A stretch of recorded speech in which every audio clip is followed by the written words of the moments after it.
nyo ito bago nyo i-parallel, dalawahin nyo. Yan. Hindi naman masama ang pagpaparallel. For the meantime ha, kung wala kayong mabibiling pyesa, pwede kayong magparallel dito, dalawahin nyo. Pero pagkatapos yung ipagparallel, ipagsama-sama yung dalawang ganito, i-test nyo siya.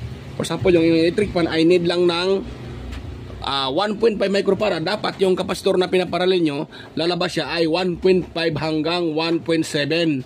Pasok pa yun mga ka-viewers. Pwede nga lagyan nyo ng 2 microfarad pag makapal yung windings. Pero pag lumagpas na doon, ibang usapan na yan. Baka sisirain din yan yung inyong motor ng pinakamotor ng electric fan. Kaya mas maigi kung mayroon kayong pangbili, pwede nyo lagyan ng bago. Pero kung wala naman mga ka-viewers, pwede nyo i-apply itong sinasabi ko na itong ganito.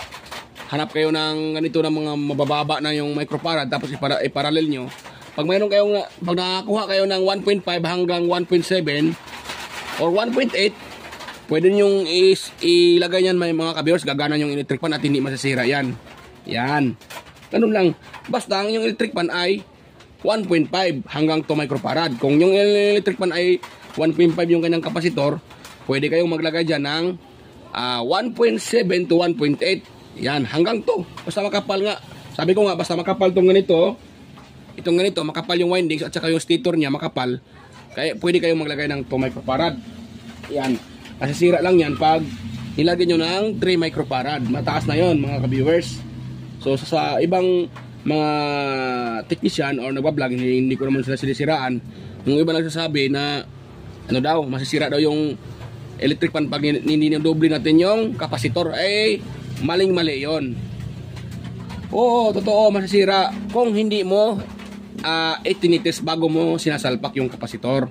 Lalo na pag dinodoble nyo niya, dalawahin, para parallel, masisira talaga, totoo naman yon. Pero pag mayroon ka namang tester, ay tinitis mo muna siya bago mo isalpak. Alam mo naman na ang electric fan ay 1.5 lang, bakit mo lagyan ng 3 microfarad? Siyempre pag 1.5 lang yung electric fan at medyo manipis yung kanyang stator, so wag nang lagyan ng 2 microfarad. Kailangan 1.5, pwede yon, 1.7 or 1.8. Pwede pa yun mga kapatid pag medyo manipis. Pero para sa akin, okay yun. Wag lang 2 microfarad. Pero magmakapal naman yung ganito, stator, pwede kayong maglagay ng 2 microfarad. Subok ko na yan mga ka-viewers. Yan. Hindi naman ko maniwala sa sinasabi nila.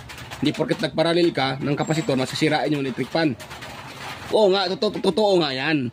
Sisirain nga yung electric fan ninyo kung hindi nyo tinitis yung kapasitor, kung magkaano or ilan na yung kanyang nilalabas na microfarad bago nyo isalpak. Kung sakaling yung inyong kapasitor ay maabot ng 3 microfarad, sinasalpak nyo,